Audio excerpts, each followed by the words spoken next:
Judiciary Committee will come to order, and without objection, the chair is authorized to declare a recess at any time. Pursuant to notice, I now call up H.R. 4092 for purposes of markup and move that the committee report the bill favorably to the House. The clerk will report the bill. H.R. 4092, to create a non-immigrant H-2C work visa program for agricultural workers and for other purposes. Without objection, the bill is considered as read and open for amendment at any time. I'll begin by recognizing myself for an opening statement. If we want to ensure that America can continue to feed itself and much of the rest of the world, we must ensure a stable labor supply for agriculture. For many years, agricultural employers have lacked access to a robust and reliable legal workforce. The federal government has striven to direct American workers away from seasonal agricultural work, and this occupation is the only one universally acknowledged to have unlawful aliens compose a majority of its workforce. Yet for 3 decades, agricultural employers have had to endure a dysfunctional agricultural guest worker program. Over the years, in the Agriculture Committee and the Judiciary Committee, I have had the opportunity to learn firsthand what farmers face in dealing with the H-2A program. It is a costly, time-consuming, and flawed program. They must expend a great deal of time and money each season in order to prove to the federal government what nearly everybody already knows to be the case. Legal, dependable, domestic farm labor is hard to find. In addition, the program forces growers to pay an artificially inflated wage rate. Growers must pay an average of over $13 an hour in some states and still cannot find enough Americans willing to take the jobs. Further, growers must provide free housing and daily transportation. H-2A farms almost always find themselves at a competitive disadvantage in the marketplace in an industry where international market forces set prices. A guest worker program should help farmers who are willing to pay a fair wage for law-abiding, dependable workers, not punish them. For this reason, I have long supported replacing the H-2A program with a workable guest worker program. Instead of encouraging more illegal immigration, successful guest worker reform can deter illegal immigration and help secure our borders. Congress should provide a stable, legal agricultural workforce that employers can call upon when sufficient American labor cannot be found.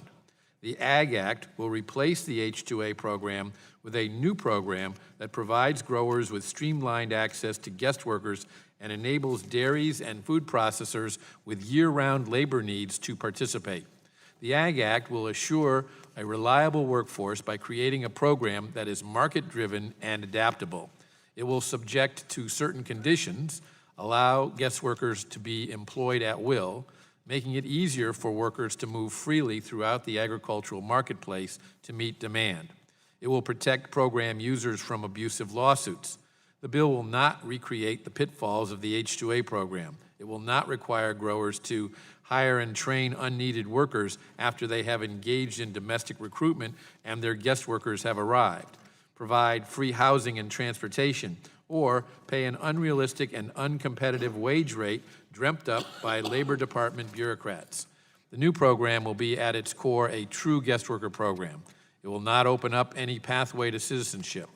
As growers learned the hard way after the 1986 amnesty, illegal farm workers will leave en masse and flock to more attractive jobs in the cities when they become permanent residents.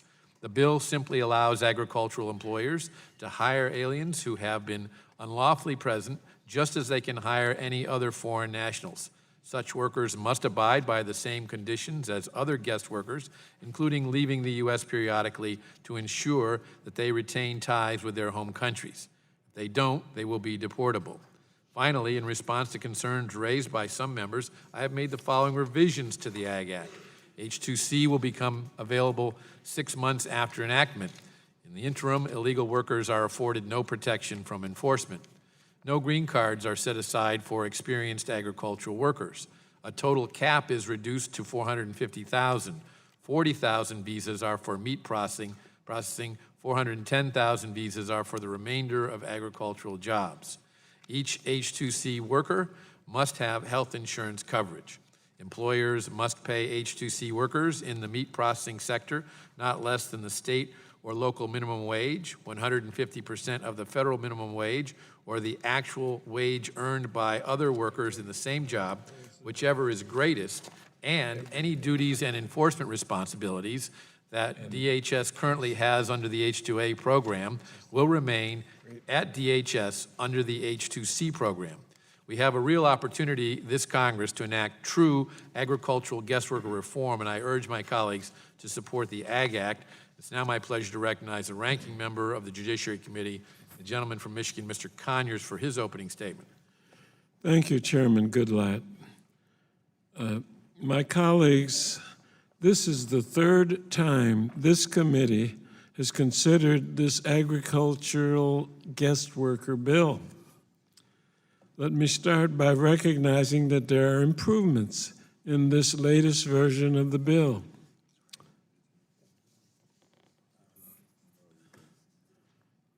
The new bill, for example, actually makes it easier for employers to sponsor farm workers for permanent residence, including those who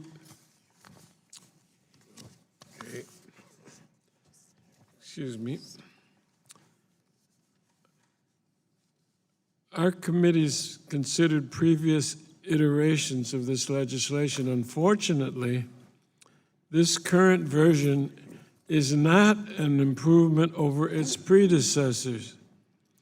Indeed, I'm sorry to say it is worse than them. Despite repeated promises by the majority that the bill would improve compared to prior versions, including by enabling at least some of the undocumented farm workers to obtain permanent residence. But the current measure fails to include any such provision, and the rest of it, I'm sorry to say, has only gotten worse. To begin with, the bill replaces the current wage system for farm workers, the adverse effect wage rate, with a wage floor of 115% of the federal minimum wage, or $8.34 an hour.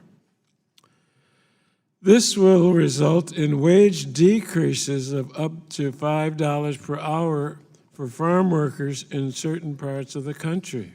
In addition, the bill eliminates housing and transportation requirements, as well as other worker protections, which will even further decrease those wages. The majority itself candidly acknowledges that workers under this bill will effectively be paid far below the federal minimum wage. This is why the bill actually exempts such workers from the protections of the Fair Labor Standards Act.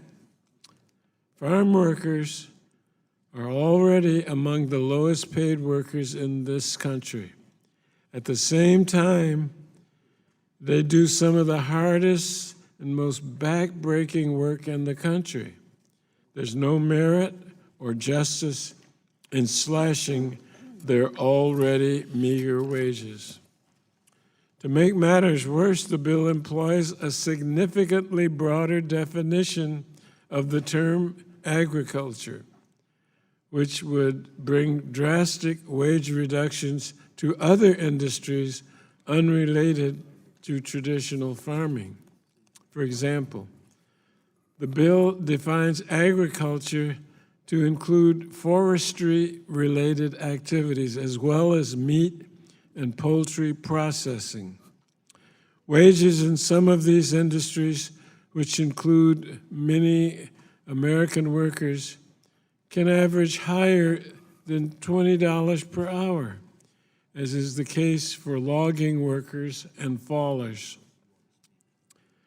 The wage cuts in this bill would threaten their livelihoods. There's no doubt in my mind that if this bill were to become law, employers across the country would immediately begin replacing these workers with foreign guest workers at less than half of the cost.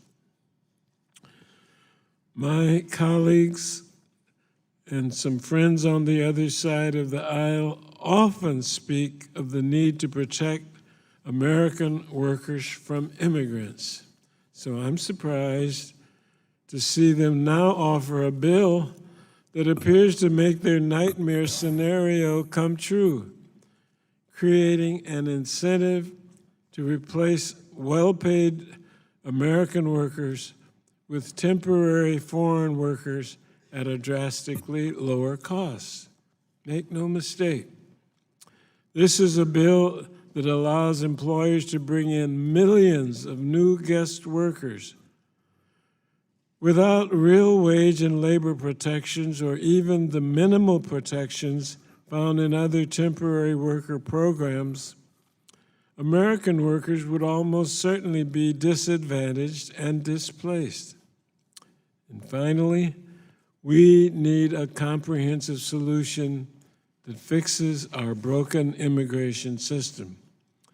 Instead, this legislation represents a piecemeal approach that threatens to replace Americans working in the agriculture, forestry, seafood, and food processing and manufacturing industries with an army of lower-paid temporary guest workers who have far fewer rights than our American workers.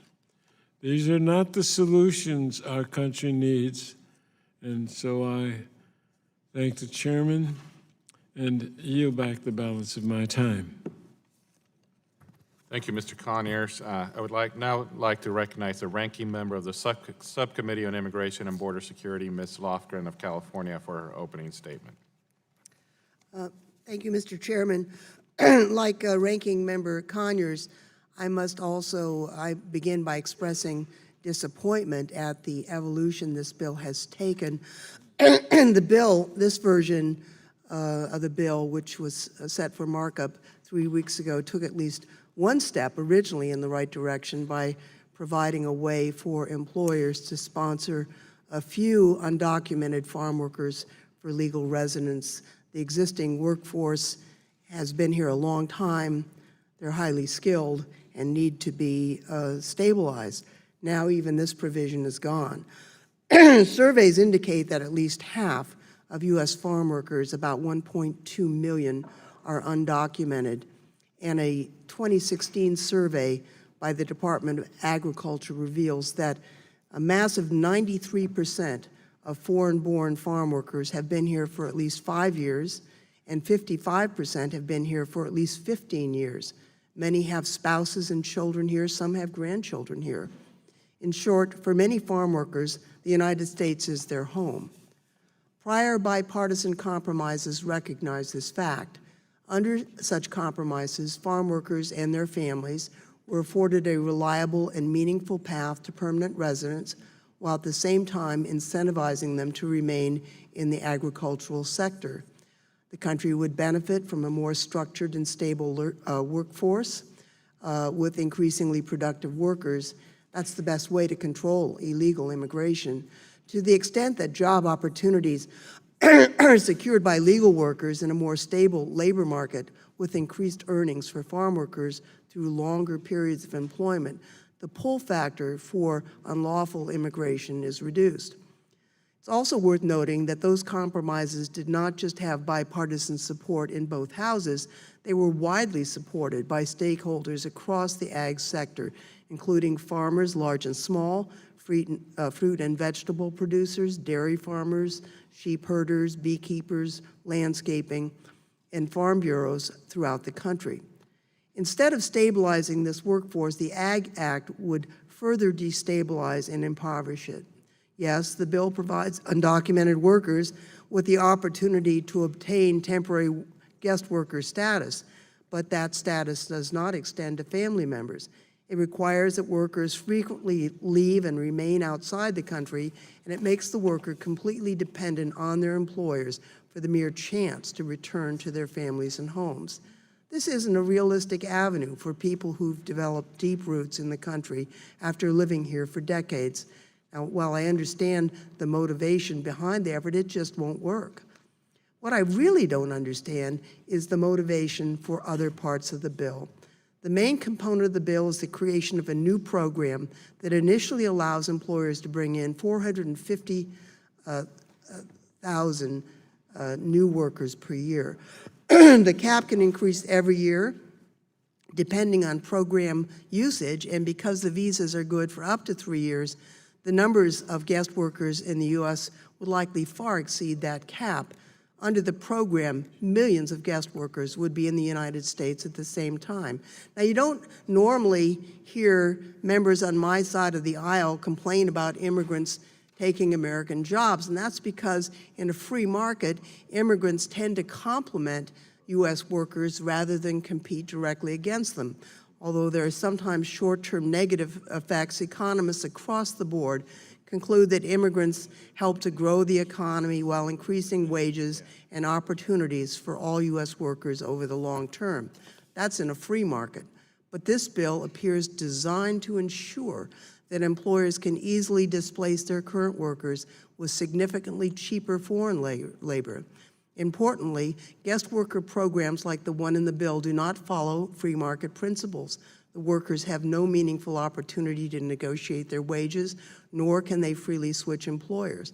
That's why current guest worker programs use wage systems that are paid to going wages in the relevant occupation and geographic area. And contrary to Chairman Goodlatte's comment, this is not some bureaucratic imposition. This is a result of the U.S. Department of Agriculture doing a wage rate survey among wages that are actually paid by farmers.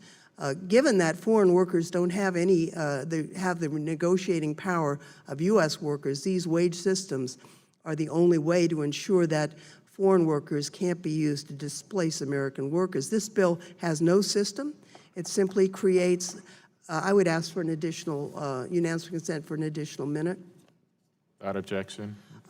As Mr. Conyers had pointed out, it eliminates the protections of the Fair Labor Standards Act and allows for deductions for transit fees and the like. It could end up actually paying wages that are less than minimum wage, including in forestry, because it includes not temporary traditional ag workers, but forestry, a full-time job that pays $20 to $22 an hour. As currently written, this bill would authorize employers to bring in an army of guest workers to do battle with U.S. workers across various sectors of our economy. This bill is a travesty, and I hope that we will defeat it. And I yield back and thank the chairman for the additional minute. Thank you, Ms. Lofgren. I now recognize myself for purposes of offering an amendment in the nature of a substitute. The clerk will report the amendment. Amendment in the nature of a substitute to H.R. 4092 offered by Mr. Labrador of Idaho. Strike all after the enacting clause and insert the following. Without objection, the amendment will be considered as read, and I will recognize myself to explain the amendment. I offer this amendment in the nature of a substitute in order to make a few clarifications in the bill text, and more importantly, to require a study based on an idea of Ted Yoho. The Ag Act provides that farm workers would be legally eligible to work as H-2C agricultural guest workers. Having an agricultural guest worker pool that can be accessed by U.S. agricultural employers who need to hire additional workers is a common sense idea recommended by Representative Yoho and echoed by many in the agriculture industry. A system such as this could also potentially be used to enhance security and enforcement and to further streamline the program. This substitute gives USDA the opportunity to explore the feasibility and uses of this system and report back to Congress for further authority if needed. The amendment also clarifies that the Department of Homeland Security has 3 options when adjudicating an H-2C worker petition. Number 1, approve the petition. 2, reject the petition. Or 3, determine that it is incomplete or obviously inaccurate and request that the petitioner correct the deficiencies so that the petition can be further considered. I urge my colleagues to support this substitute. Mr. Are Chairman. there any other amendments? Mr. Chairman, on the amendment? I now recognize Ms. Lofgren for her amendment. I'd like to strike the last word on the manager's amendment. Okay. The gentlelady will be recognized. This bill would allow employers to pay workers far below the minimum wage. The minimum wage in the bill is illusory. It's $8.34 per hour. That's 115% of federal minimum wage for most workers, and $10.88 per hour, 150% for meat and poultry workers. But these are not the real floors, because the bill changes current law to specifically allow employers to deduct numerous charges from their H-2C workers' pay. Now, pursuant to statute, regulation, and case law, specifically Arriaga versus Florida Pacific Farms, H-2A and H-2B employers are prohibited from deducting various costs from workers' wages, including costs that would reduce wages below the federal minimum wage. This bill changes that. Employers could now deduct recruiting fees, H-2C petition fees, transportation to and from worksite, tools and safety equipment, required uniforms. These could all be passed on. Now, the other thing this bill does is eliminate protection of the Fair Labor Standards Act, which says you need at least the minimum wage. If you take a look at page 17 of the bill, it specifically overturns the Arriaga case, which held that the services of workers to their employers and the employment opportunities must mutually benefit in order to be deducted. On top of all of this, there's a 10% wage deduction provided for in the bill, and additionally, on page 43, the bill expressly exempts application of the Fair Labor Standards Act to the requirement that H-2C workers obtain health insurance coverage accepted in their state or states of employment for the duration of the H-2A status. Now, I think this is a candid recognition that the health care premiums and the costs will reduce H-2C workers' wages far below the federal minimum wage, because the bill actually makes H-2C workers ineligible for any health care subsidies or tax credits.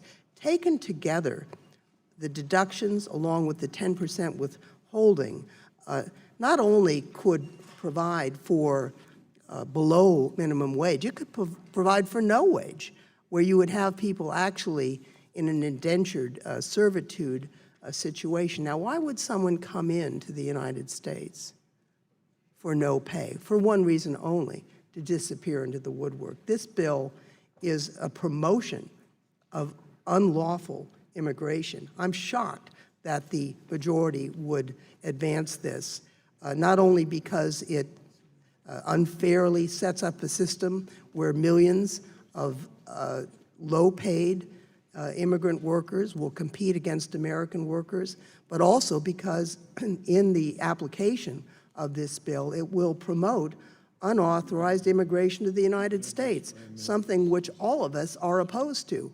I think that this is a shocking bill, and the manager's amendment is an amazing proposal that would do great damage to the economy of the United States and to the rule of law. And I urge its opposition to the amendment. I yield back. Mr. Chairman, Yes? I have an amendment at the desk. Mr. Chairman?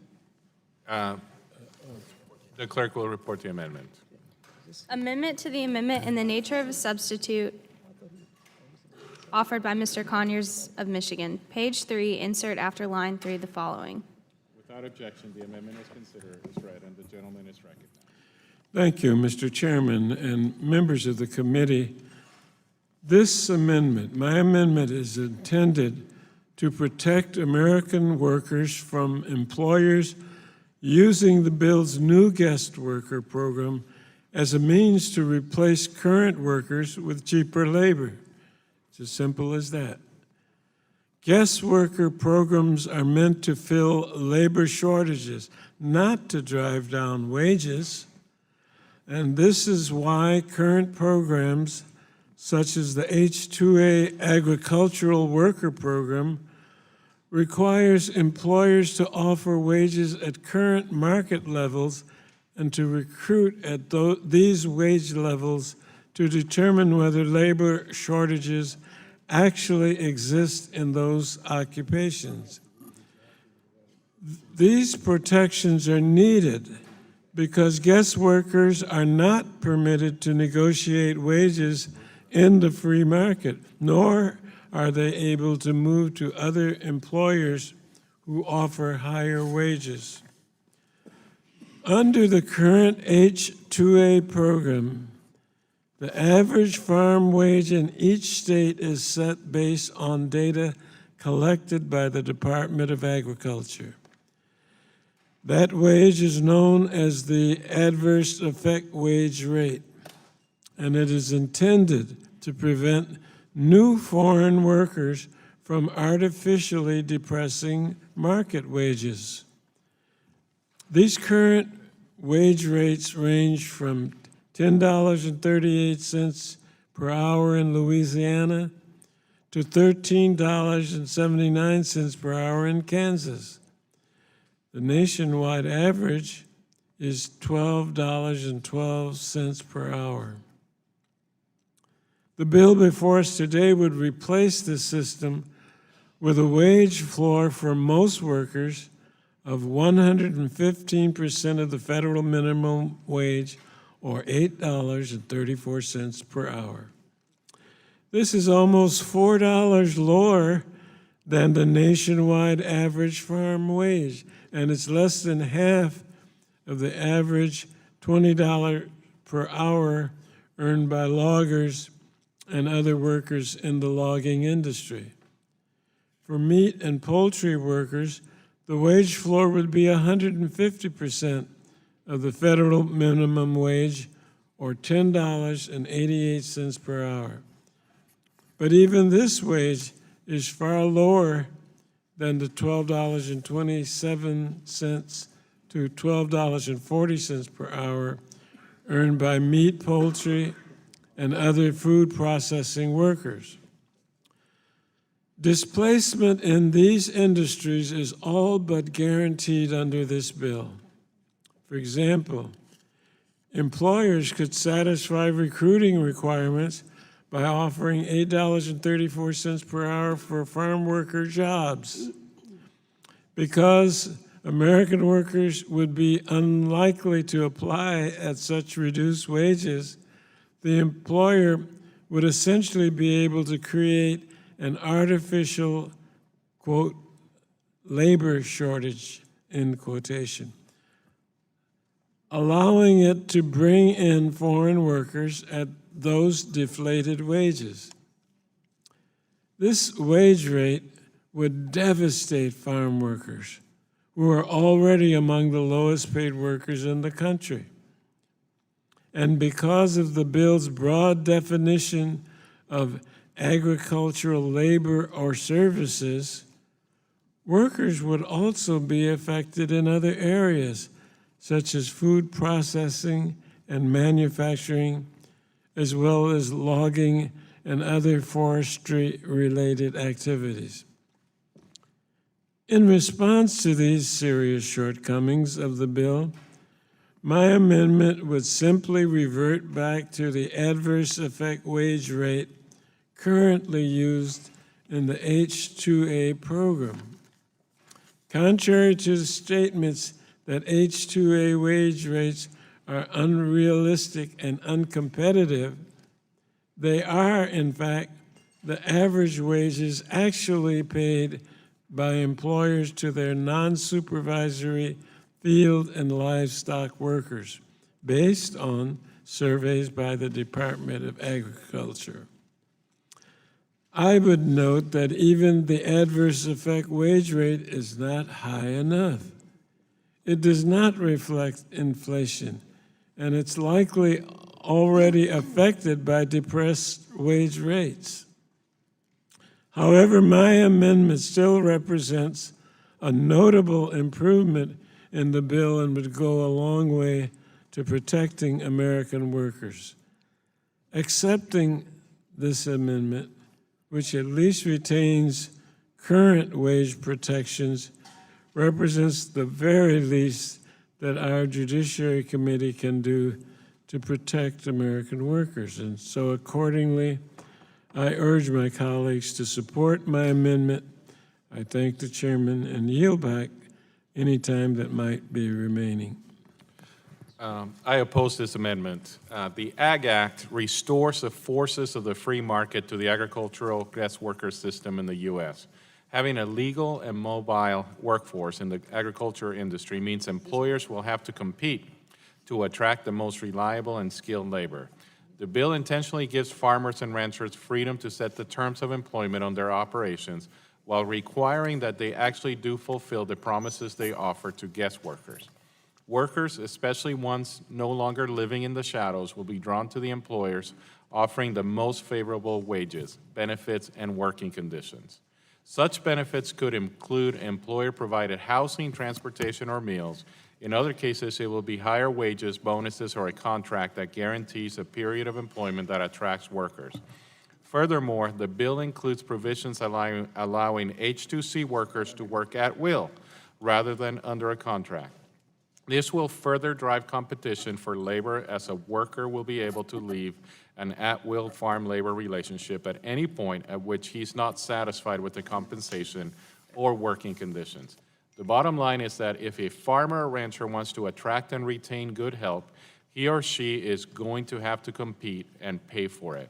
This can only stand to benefit the domestic workforce as well. And I just want to point out that I find it ironic that every statement on the other side has been that the current H-2 program works, when we know that the current H-2 program is actually leading to increased illegal immigration. So apparently there's some desire to keep the status quo, which leads to illegal immigration, and not to fix the current problems that we have with our guest worker programs. And for these reasons, I urge defeat of this amendment. Chairman. Chairman. Chairman. Chairman.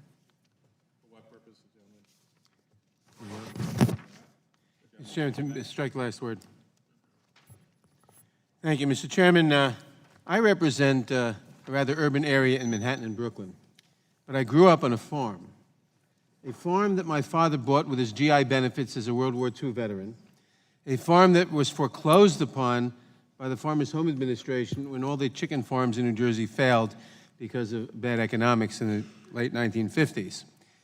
But when we had the farm, I observed, I was a young kid, but I observed the guest workers, and I observed how poorly they lived at the time. There were very few of them, 1 or 2 per farm, but I observed that. And now I see this bill, and this bill says essentially we're going to remove the floor on guest workers. We're going to allow people to pay below minimum wage. We're going to allow people to deduct from the minimum wage, from all kinds of expenses. And we're not going to compete somehow with American workers. In every other area, we want to restrict immigration because we're competing with American workers, except here. Because somehow it is universally admitted, I don't know why or by whom, that sub-minimum wage foreign workers will not depress American wages. And we're told that we're going to have at-will work. Really. At-will work has been shown for hundreds of years, often not to be satisfactory work in terms of wages or working conditions. That's why we allow unions, although it's been very difficult in farm areas. And this bill is simply a bill to allow a slave labor system to undercut American workers, to import foreign workers and exploit them, and it's immoral. And the amendment, the amendment we're considering makes it a little more immoral, but the whole system, if we want a foreign workers program, first of all, you start off with the proposition that everybody admits that you can't, that the American workers won't do this work. Well, maybe for $13 an hour they won't. Maybe they should be paid $25 an hour. Let the free market work. Let the free market work and see. I do not believe that American workers, by the way, will not work for decent wages and working conditions. Now, if we have a worker shortage in this country, fine, but let's see. Instead of producing a program designed to produce, to afford lots of laborers at sub-minimum wages with lousy working conditions, no ability to bargain collectively, no leverage. And we know the result of that. We've seen that result. We've seen the slave labor over the decades in this country. We don't need more of it. I oppose the amendment. I oppose the bill. I yield back. Mr. Chairman. For what purpose does the gentlelady from Texas wish to be Chairman, I recognized? rise to strike the last word. Gentlelady is recognized. For fearing being redundant, I will repeat some of the arguments that have been made over the decades that many of us have been addressing this question of not only farm workers in this particular program, but as well the question of immigration reform. This is redundant because this bill was brought up in the 113th Congress, and our friends continue to retread old tires, and soon there's going to be a blowout. Maybe I should say that we already have one. Rather than addressing the question of comprehensive immigration reform, we are, in essence, retreading these torn and shredded tires, and at the same time, diminishing human beings and people who simply come to this country to do a job and to, as well, provide for their family. So I support the Conyers Amendment enthusiastically, but as I do so, let me offer a few thoughts about this underlying bill that deals with individuals who, of course, presently are undocumented. But this bill's framework is to create a second-class, third-class status for the workers who would have one second-class status, maybe moving on to a third-class status. The bill would also tear families apart as it prohibits spouses and children from obtaining an H-2C status. Consequently, many farm workers would not come forward to apply for H-2C status. The bill would also lead to job losses for multitudes of U.S. workers, as employers will have easy access to at least 450,000 vulnerable guest workers each year. The cap excludes at least 1.4 million current workers, both qualifying undocumented workers and certain H-2A and H-2B workers who were employed in such status prior to October 23, 2017. In essence, this bill is a punitive bill.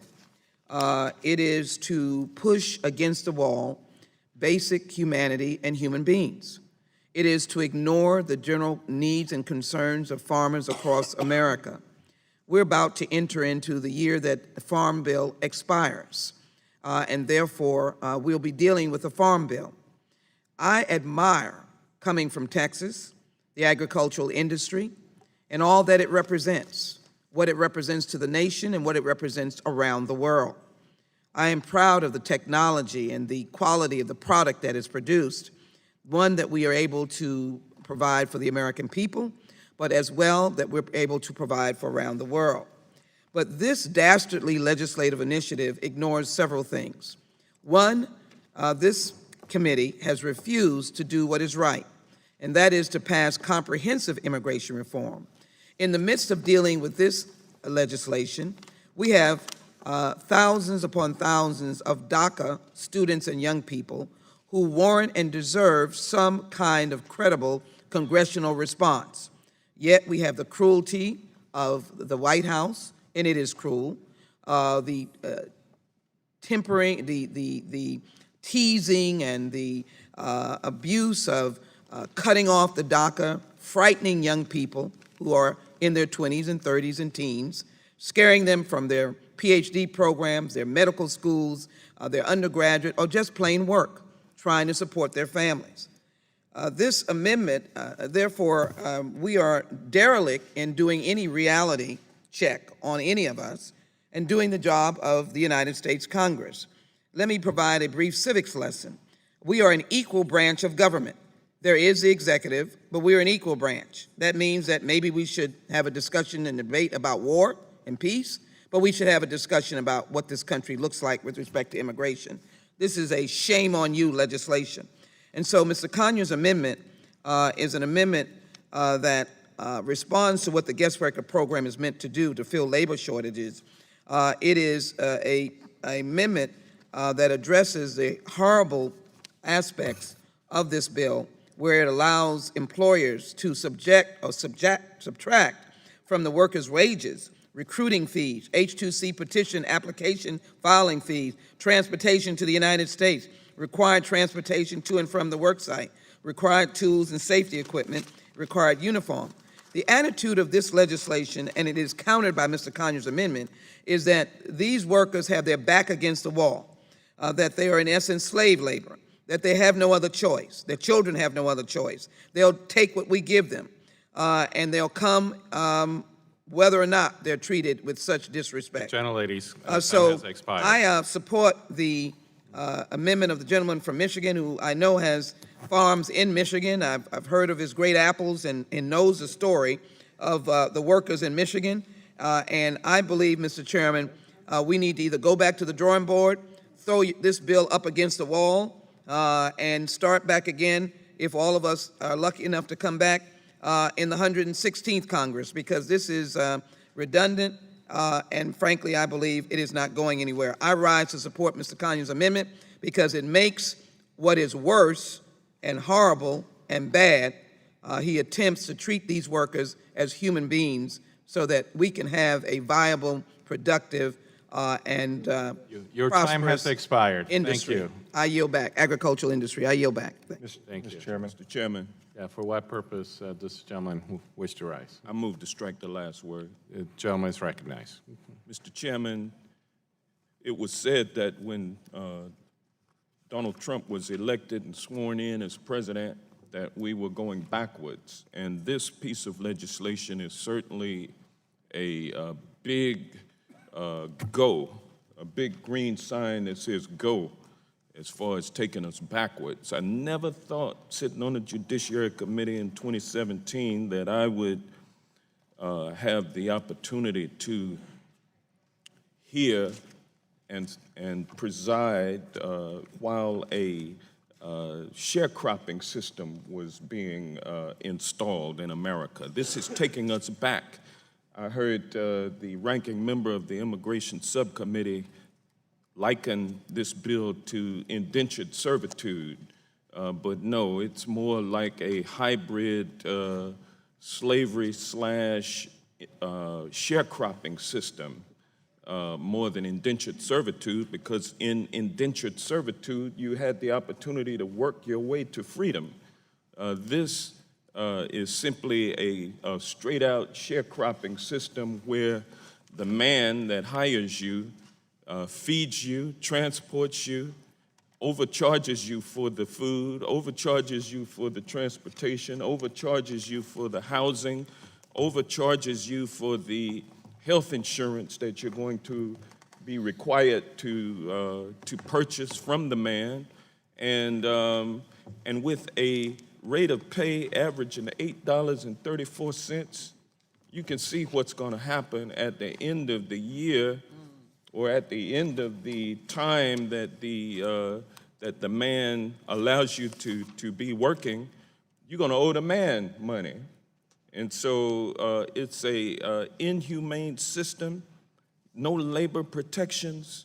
This is just like sharecropping, and but only it's got a string attached to it, and the employer can tell you to go back to your homeland whenever he or she decides that that you know we don't need you right now. We just bring you back when we need you. This is a setting up a permanent second class of persons in the United States. The whip of oppression is in the hand of the man. The man is not really the farmer. The man is the staffing agency that recruits the workers. I mean, you'll have to apply that cost to the workers also. Workers paying for everything, paying for the privilege to come here and be exploited for their labor. Indentured servitude yielded to slavery, and it was straight out slavery. And slavery in this country was different than in other countries because here, white people and black people were taught that white people are superior to black people. So you had this racist element of slavery that took hold in America and instilled the legacy of which still exists today. And so here we are getting ready to institute a legal system just like we had prior to the 13th Amendment and prior to the Civil Rights Act of 1964, and all the way through the present, where African Americans are still trying to fight for equality in America. And so this is a horrible bill. I ask my colleagues to stand strong. Don't go with those who want to turn the clock backwards a couple of centuries. We've come too far in America to go back now. And with that, I yield back. Mr. Chairman. For what purpose does the gentleman wish to be recognized? Move to strike the last word. Gentleman is recognized. Thank you, Mr. Chairman. Mr. Chairman, I offer my support to the Conyers Amendment, which makes attempts to make a terrible bill somewhat better, but I strongly oppose the Agricultural Guest Worker Act. And the reason I oppose it is because we need to be clear that this is a bill that will destroy American jobs. It needs to be scrapped, and the committee should begin to work from scratch on a bill that would create an effective and a workable agricultural guest worker program that protects U.S. jobs, protects the viability of our nation's agricultural industry, and protects guest workers from abuse. Make no mistake, this bill will cause hardworking Americans to lose their jobs. It will force U.S. workers to compete with low-paying agricultural guest worker visa holders and to take massive pay cuts. The definition of an agricultural worker in the bill is expansive. It includes more industries than our nation's growers. The bill would impact our nation's logging and forestry industry, the poultry industry, the shellfish industry, food processing industries. Under the bill, more than 450,000 visa holders will be permitted into the country to be paid well below the prevailing wage in the industry. For example, meat processing jobs that normally pay $23 per hour could pay a visa holder $10.87 per hour. These dramatically low wages will displace U.S. workers in favor of the lower wage guest workers under this bill. And if the worker is not displaced, then this bill would create an environment that will force U.S. workers to endure pay cuts of up to 50% to keep their jobs. If the bill is passed, the question is whether the majority on this committee is prepared to inform the forestry worker in the Northwest making $23 per hour in an often dangerous job that they'll be receiving a 50% pay cut as they compete with guest workers under this bill. And I have to wonder whether they're prepared to tell the U.S. worker in the catfish industry along the Mississippi and in Louisiana that they too need to prepare for a wage cut or to lose their job to the guest worker under this bill. And is the majority going to inform those U.S. workers in the shellfish industry in the Chesapeake Bay region that they too will receive a massive pay cut or lose their jobs to low-paying guest workers under this bill? Mr. Chairman, let's be clear. This bill will be devastating to American workers. I strongly urge this committee to protect American workers and to reject this bill. Let's begin from scratch to work on the very real problems in our nation's agricultural guest worker visa program, but let's do it together in a reasonable way. And I yield back to balance. The gentleman yield. I would be glad to yield to my friend from Tennessee. I apologize to the committee. I came in late, and I'm confused about this bill. This is a Republican bill, and isn't President Trump supposed to be trying to keep jobs in America? That's why he's getting out of the TPP and NAFTA and Mexico and Canada and make America great again and protecting the American worker? I don't understand your argument with that. As my friend from Tennessee knows, the very essence of what we've been told is that indeed the focus is on the American worker. This is a bill that will destroy American jobs, which is why I find it so difficult to understand how it is that the majority has brought this bill before us. So is this something like the middle-class tax break that's really about the very, very wealthy, where the inheritance taxes are going to be eliminated and the multi-billionaires are going to get multi-billionaire opportunities to give money down generationally to their family and keep the oligarchy alive and controlling this country, and to where the middle class will not get a tax cut, but that the upper folks will get hundreds of thousands of dollars of tax cuts, and the people earning over $700,000 a year will get 75%? Is this similar to that, to where they're saying one thing and doing another? I thank my friend for the rhetorical question. And is it kind of like this committee not looking at President Trump and Russia and the problems we have with the interference of our election, basically an invasion of our country and our democracy, and instead looking at Hillary Clinton, who lost and is walking around in the forest in New York? Again, my friend answers his own question, but I continue to yield him time to do so. Well, I'm worried about Hillary Clinton. She's no longer a candidate. She's not really part of our government, and she's walking around in the forest, and if we don't have good forest workers, could she be hurt by a tree falling out of the forest? And with that, I will reclaim my time and yield back.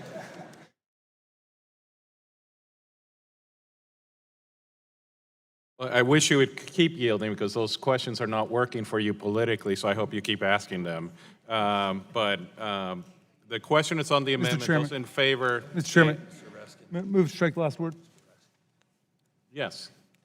Move to strike the last word. Thank you very much. I want to rise in favor of the Conyers amendment and also to associate myself with the remarks of all of my thoughtful colleagues who are opposing this dreadful legislation. First, I want to echo the gentleman from Florida in saying the principal economic effect of this bill will be to destroy American jobs and undermine the wages and the benefits of American workers. We've got a minimum wage for American workers, and now they want to create a sub-minimum wage for guest workers from abroad to come in with essentially no rights and no benefits, to take their jobs away, and then to lower the minimum wage to $8.34 per hour, which in many cases will be $3, $4, $5, $6, $7, $8, $9, $10 less than what American workers are making under the free market system, which the chairman invoked. Under the free market, American workers are struggling, but at least they're hanging tough in rural America, and now they want to introduce hundreds of thousands of foreign guest workers who are paid at substandard wages with substandard benefits. Look at the new deductions that can be made from the paychecks of these guest workers who are brought in. Recruiting fees can be deducted from their paychecks. That's illegal today under federal law for American workers. Petition application filing fees under H.2C can be deducted from their paychecks. Transportation to the United States can be deducted from their paychecks. You know, under the old discredited, infamous Bracero program, transportation at least was paid for by the employers. Here, they can put that on the foreign guest worker who's being imported to undermine wages and benefits for American workers. Required transportation to and from the work site can be deducted from the wages of the guest workers. Required tools and safety equipment for the benefit of the employers can be deducted from the employees' wages. Required uniforms. All of these things are not deductible under federal law right now for American workers, but they can be deductible from the wages of these foreign guest workers who are brought in what can only be called a system of modern indentured servitude. That's what it is. They want indentured servants because they're going to come here and making the magical sum of $8.34 per hour. They're going to have many, many things deducted from their wages. They'll be working for months and months and months before they can make anything. And they're not given housing under this program either. That's specifically stipulated in law that there's no requirement of housing. Again, that's unlike the Bracero program. Like my distinguished colleague from Georgia says, not only does this take us back in time, it takes us way back in time. This isn't an early 20th century program. This is like an 18th or 17th century program for indentured servants. You pay for your own uniforms, pay for your own tools and safety. It'll be months before you can make anything. But yeah, I guess you don't have to worry about your family because you're not allowed to come. Your spouse can't be there, your children can't be there unless the boss gives you a vacation to go back home for a few days to maintain your ties with the home country. Mr. Chairman, this bill is an insult and an affront to American workers and to the workers who would be brought here under it. And the people who are pushing it know that, and it's being attacked from the left to the right. Farm Worker Justice Fund, farm workers organizations, Breitbart is attacking it. Everybody knows what's going on here. Let's engage in the real substantive task of comprehensive immigration reform and stop the business of exploiting foreign guest workers while undermining the position of American workers. I support the Conyers Amendment, and I oppose this bill, and I yield back. The questions on the amendment, those in favor say aye. For what purpose does the gentleman wish to be recognized? Strike the last word. Gentleman's recognized. Thank you, Mr. Chair. You mentioned, which I think is probably accurate, that my arguments are not working politically. Well, we have a duty as members of the United States Congress not to just do what works politically, but what works right for the people of this country and what works for our government and for our people. And part of what we're supposed to be doing is telling the truth. Not, as Bob Corker has said, not being the greatest untruth that's ever been at 1600 Pennsylvania Avenue.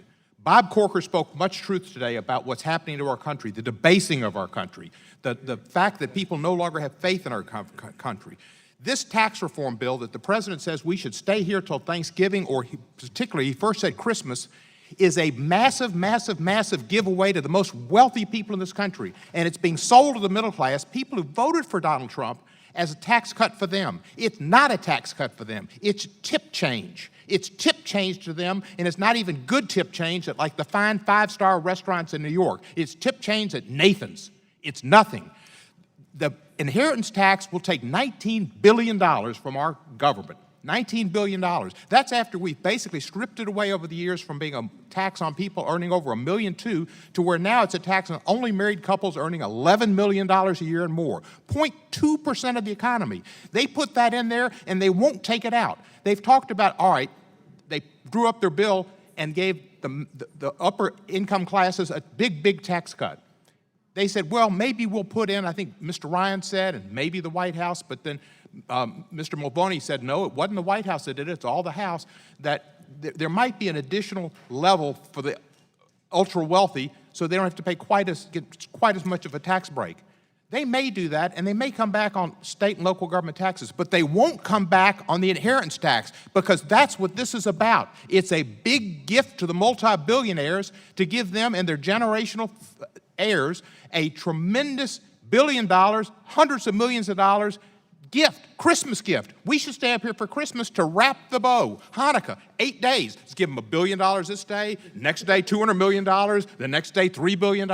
It's a big gift to the wealthy, and that's what this bill is too. This is a gift to corporate America to rip off American workers. What this country has seen, health care, it's taken health care from people who need it. And why? Because originally to give tax breaks to the rich again, to take off the tax on interest income from stock investments. There was an additional little tax, 2.2%, that was put on capital gains to help pay for the Affordable Care Act. That was what the Republicans took off to benefit their bill to try to take away health care, was really to give these tax breaks back to the wealthy, which obviously didn't hurt the stock market because now it's at 23 and change. But nevertheless, this country, this Congress is supposed to tell the truth and do what's best for the government, not supposed to win the political argument. Yes, Mr. Chair, you're right. Politically, we're not necessarily winning. We'll win in 2018, and some of y'all won't be back. And some of y'all are my friends, and I'll miss you. But you vote wrong, you don't vote for the American people, you don't vote for the middle class, you don't vote for the future of this country, you vote for subterfuges to keep power, and that needs to stop. I yield back the balance. The gentleman yield? I yield to Mr. Johnson. Yeah, what I sat here and heard was the gentleman from Tennessee being attacked for expressing himself during debate. And this seems to be a trend also that the Trump administration has ushered into the American body politic, and that is we destroy people, we attack them personally, sometimes with lies, but we attack them personally. It's the politics of personal destruction that has invaded our deliberations in this committee room. It's something that is the same as the Trump administration. It's something that's wrong. We've lost the ability to say I'm sorry when we have done something wrong. We've lost basically respect for each other. And so as we debase these foreign workers who would be indebted to the worker or to the boss under this legislation, we need to find a way of getting back to America's true values. And with that, I yield back. Thank you, Mr. Johnson. I just want to say one last thing. I understand that our chairman has sent a letter to the Justice Committee, along with Mr. Gowdy, asking for the Justice Department, not committee, to look into Hillary Clinton and all the stuff that happened with Hillary Clinton and the FBI. Hillary Clinton lost the election. Flat news bulletin, breaking news. Hillary Clinton lost the election. Donald Trump won. Investigate the winner.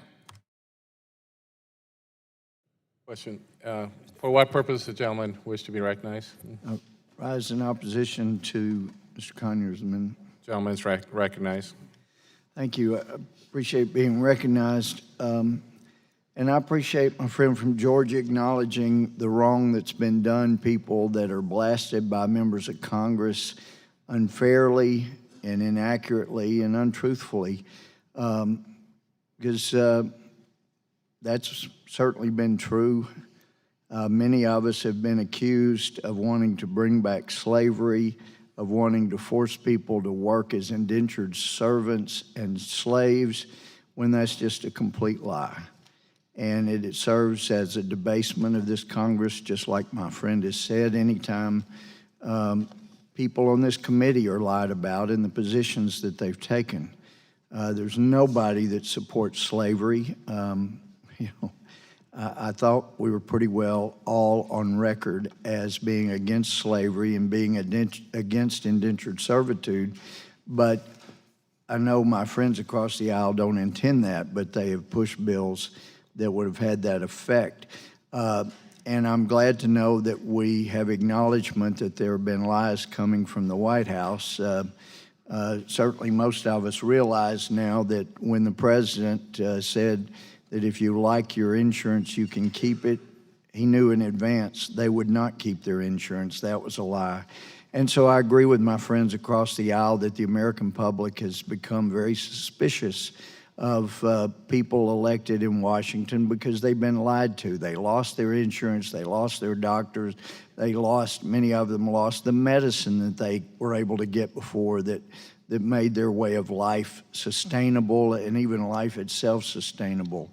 So they're very cynical about things they hear from Washington. But my friend from Tennessee made the statement that the death tax, in effect, would only help those who make more than $11 million a year, and that's not the case. People that have worked their entire life, an individual like my great aunt that accumulated more than a $5 million estate, even though it was virtually all land. The way it worked out, the IRS took every acre, everything, lost the entire estate. Land values dropped because of action of the RTC and FDIC around her, and the IRS took every acre. People that had worked for over 100 years to accumulate land, and it works for small businesses. People work, build a family business, and I've seen it over and over again. They get to the death, which some of us think should not be a taxable event when they've paid taxes on everything they've gotten over the years. And yet, as my friend from Houston, Judge Poe, has pointed out before, the death tax is basically like the guy that was ejected from his car, was killed, and a pedestrian came along and took his wallet out of his pocket while he couldn't defend himself. That's what the death tax is. You're dead, and here comes the government to take what you've accumulated over your life and prior generations' lives and take it to to satisfy the desires and the greed of people in Congress. So the death tax will never affect me, but I can see its unfairness. But let's try to be fair as best we all can.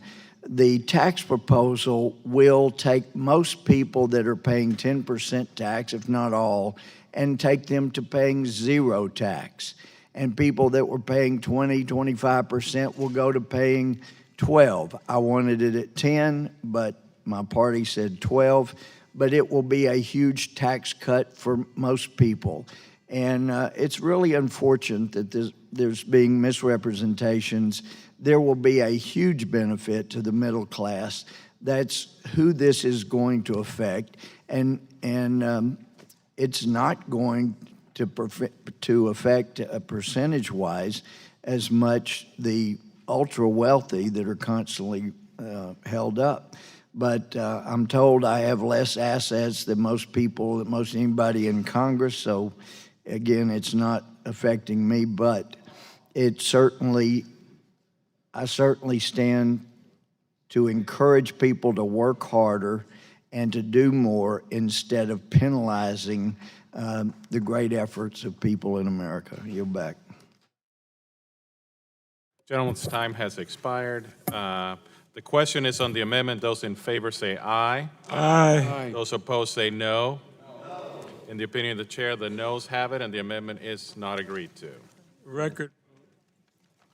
Can we get A recorded vote has been requested, and the clerk will call a roll.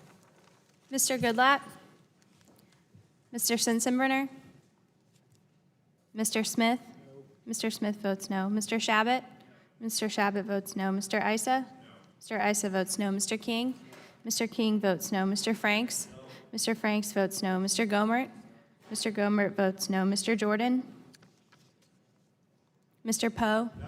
Mr. Poe votes no. Mr. Marino? Mr. Marino votes no. Mr. Gowdy? Mr. Labrador? Mr. Labrador votes no. Mr. Farenthold? Mr. Farenthold votes no. Mr. Collins? Mr. Collins votes no. Mr. DeSantis?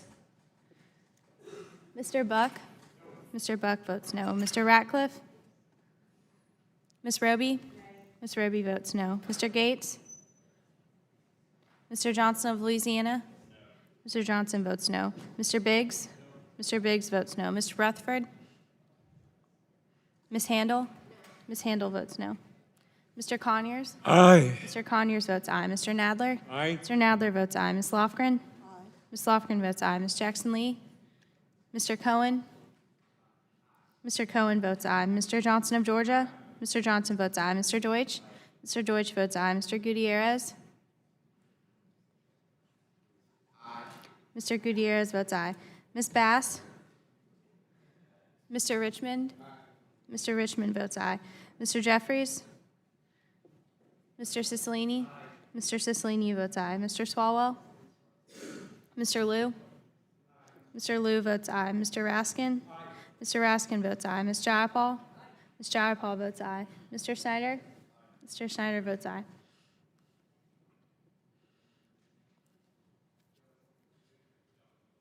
Mr. Goodlatte votes no.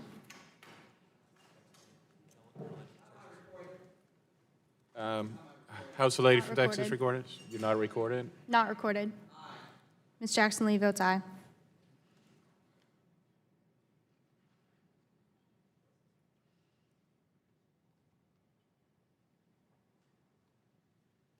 Clerk will report.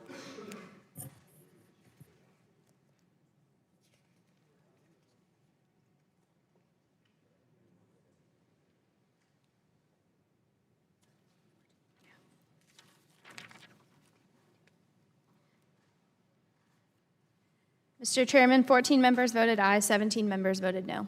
The noes have it, and the amendment is not agreed to. Are there any other amendments? Mr. Chairman? Mr. Johnson from Louisiana.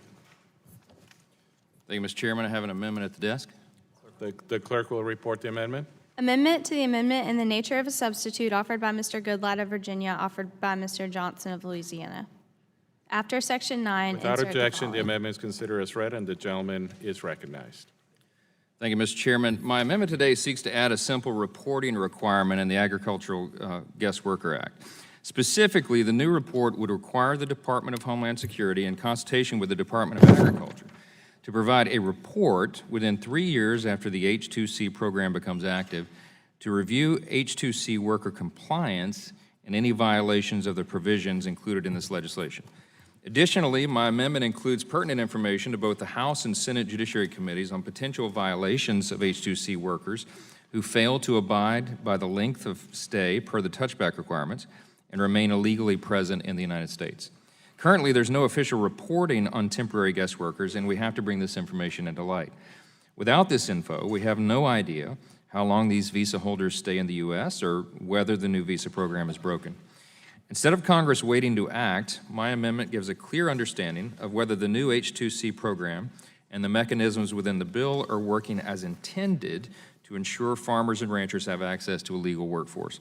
I encourage my colleagues to support the amendment, which also reflects priorities supported by the White House. And I yield back the balance of my time. Thank you. I recognize myself. The gentleman from Louisiana's amendment will require the Secretaries of Homeland Security and Agriculture to report to Congress with valuable data on initial compliance with the terms of the new H-2C program. Such information will be critical to jumpstarting the Judiciary Committee's oversight of the implementation and operation of the Ag Act. I urge support of this very constructive amendment. Mr. Chairman. The question is on Mr. Chairman. the gentleman from Illinois. Thank you, Mr. Chairman. I move to strike the last word. Gentleman's Sorry, I've been a bit late. There is another crisis going on, which Mr. Richmond knows much of, since he experienced it once before on the island of Puerto Rico. And so I apologize for being late, but much work has to be done there, as there are over 500,000 American citizens that are homeless, without water, without shelter, without electricity. And I know because I just came back from spending 3 days there. So I wanted to come back down here and renew my work here on this important endeavor here on the Judiciary Committee. And a couple of things. I guess we're going to do this all over again, since this legislation, like all legislation isn't passed, is not going anywhere. So everybody out there that thinks that this is going to become law and somehow get signed by the President of the United States is just living another fantasy. The fact is that there would literally be no food on the shelves at your grocery store if this legislation would be enacted. I mean, just think of how ridiculous, silly, unworkable it would be to tell most of the agricultural workers today that are out in the fields today, providing everybody in this room with the food you're going to eat when you go to the grocery store, the food you will purchase tonight, with the food, that they're all of a sudden going to wake up and say, oh, yes, let me just go back to Mexico. Let me go back to Guatemala. Let me go back to El Salvador, because I'm really sure they're going to let me back in and go back to that farm. Nobody's going to do that. Most of these agricultural workers have been here 15, 20 years. They're not going to sign up for a program when we have someone in the White House whose main tenet is what? Mexicans are murderers, rapists, drug dealers, and we got to get rid of them. You know what this sounds like? The get rid of them part of that speech when he started his campaign for president of the United States. And he's changed on a few things, but he hasn't changed about this. This is a cornerstone of his public policy. So who's going to sign up for that program? What you would do is crush, debilitate, and actually eliminate the agricultural workers. And for all of those that are sighing for one moment saying, oh, these will be jobs for American workers to take over. Sure, really. Under the hot-baked sun of Texas, their Americans are going to go out and pick onions. I've been all over the fields of California and Oregon and Washington, and yes, South and North Carolina, Mississippi, and Georgia. I assure you, in most of the places I went to, there are no Americans that want to do the jobs. They're gainfully employed in other endeavors. And yet somebody has to work the land. And so what's our response is? Sign up for a program, leave, with the promise that somehow you're going to be able to come back. That's their touchback. That's the fantasy. We don't need a touchback. What we need to do is get a real program that puts agricultural workers, and later on I'm going to put as an amendment a bill that I and Senator Feinstein have introduced for agricultural worker, a real agricultural worker bill that supports agricultural worker and agriculture and farmers. Every farmer that's come here, you know what they say? They say the workers that come and work, they're like their family. Some of them have been coming for decades. They love them, they care for them. You don't send somebody away. They're probably never going to come back.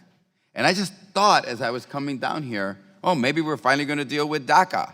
Since the clock is ticking, December 8th, December 9th, it's coming, and we have to deal with it. And you say, well, why did I use that date when the president gave 6 months? Because that's the next time we have a budget. And maybe we're going to wait for the budget. Maybe in the budget, it's going to appear. Green cards and a pathway to citizenship in the next budget. Because I got to tell you, and I believe for a growing number of people on my side of the aisle, if the Republicans present a Republican budget and not a bipartisan budget that doesn't include a solution for our dreamers, I hope they have 218 votes to pass that budget. Because I've checked all of the last budgets in recent memories, and they always pass with members on this side of the aisle. As a matter of fact, there were Republicans voting against aid for Hurricane Harvey in Texas, as I recall, 90 of them, 4 of them from Texas. So maybe that's where we're waiting for it to get done, and we won't do it in the Judiciary Committee where we're supposed to be doing it. We'll just wait for the budget to show up, and somehow there's the answer on what we're going to be doing. Gentleman's time has expired. The questions on the amendment, those in favor say aye. Those opposed say no. No. In the opinion of the chair, the ayes have it, and the amendment is agreed to. I have an amendment at the desk. The clerk will report the amendment. Amendment to the amendment in the nature of a substitute offered by Ms. Lofgren. Page 2, strike line 17, and redesignate provisions accordingly. Without objection, the amendment is considered as read, and the gentlewoman is recognized. This amendment would prohibit H2C workers from being used to displace U.S. Workers in the logging and forestry industry. As has been mentioned, the bill creates a program that would initially allow employers to bring in 450,000 new workers per year. The cap increases because it's cumulative. So we're looking at the potential of millions of guest workers coming in, working not just on farms and the traditional role of agriculture, but on areas that had previously not been included in the H-2A program, including food processing, manufacturing, shellfish processing, and forestry-related activities. Although certain temporary seasonal jobs in these areas may currently be filled by H-2A or H-2B workers, the new definition of this bill would allow year-round work in all occupations in these areas. Now, the bill creates an ostensible wage floor of 115% of the federal minimum wage, or $8.34 per hour, but this wage floor is actually much lower, as we have discussed earlier, and there's an exemption from the Fair Labor Standards Act recognizing that that floor is illusionary. Now let's take a look at what this means in forestry. According to the Department of Labor, workers in the forestry occupations earn about $20 per hour. Wages can go much higher than that. On average, loggers earn about $19.46 per hour. Fallers earn $21.47 per hour, and foresters average $32.62 per hour. Now, if you take a look at the competition created by this bill for those $32 an hour jobs, it's $8.34 for foreign workers or below. In short, the bill allows employers to cumulatively bring in hundreds of thousands, if not millions, of people to compete with forestry workers who were being paid far more than that. Now, the H2C workers now have to be paid at least the actual wage level paid by all workers. Now, why is that not a protection? The provision is meaningless and unenforceable, and you can see why if you take a look at the H-1B program, which has the same provision. The prevailing wage is the only requirement that's ever enforced because those are the only things that are able to be determined. The other provision is never utilized. One of the problems in the H-1B program that we should work together to resolve. The actual wage provision in the bill only requires the employer to consider the wages of its own employees, so that even if the logger is being paid $20 or $30 an hour, the employer can recruit H2C workers at a far lower rate if the employer currently employs no such workers, or if it employs one or more workers at the lower rate. This would allow employers who are unscrupulous to unfairly compete with employers who are trying to do the right thing and drive wages down for everybody. Second, the provision only requires employers to consider workers with similar skills and experience. This effectively allows an employer to avoid the actual wage requirement when it seeks to bring in entry-level guest workers to displace more experienced U.S. workers, replacing $20 or $30 an hour Americans with inexperienced loggers at $8.34 per hour. And third, the provision only requires employers to consider the wages of its workers in the same geographic area. So, for example, a North Carolina logging company that currently employs no loggers in the state of Washington could avoid the actual wage requirement when seeking to bring loggers, even experienced one, into Washington state to log. We know that this will undercut American wages for American workers in the forestry and logging industry. These guest worker programs, as designed in this bill, do not follow free market principles. To the extent, and I'm not a defender of the H-2A program, I think there are improvements that can be made in the H-2A program. However, this bill essentially eviscerates protections and would severely undercut protections for American workers.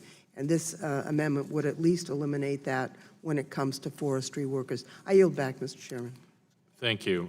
Forestry, I oppose this amendment. Forestry workers are currently split arbitrarily between the H-2A and the H-2B programs. Currently, the logging is under the H-2A program, and reforestation is under the H-2B program. What the Ag Act does, it includes forestry workers currently not under H-2A to be a component of the H-2C program. It's just trying to make everyone under the same program. It's a system that currently works and that currently is in use, and for that reason, I think this is just trying to simplify a guest worker program, not make it more difficult. And for that reason, I oppose the amendment. Yes. I would note that both the H-2A and H-2C programs as currently envisioned relate only to temporary seasonal provisions. None of them relate to permanent jobs as this bill does.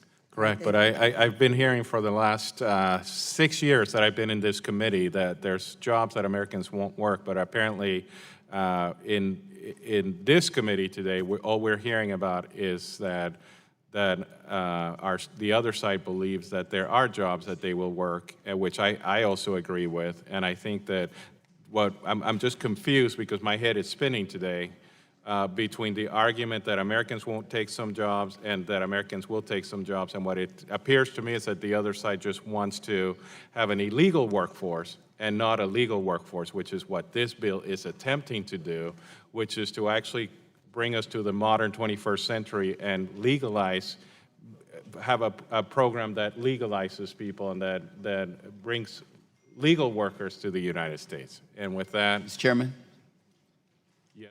I move to strike the last word. The gentleman is recognized. No, quite the opposite.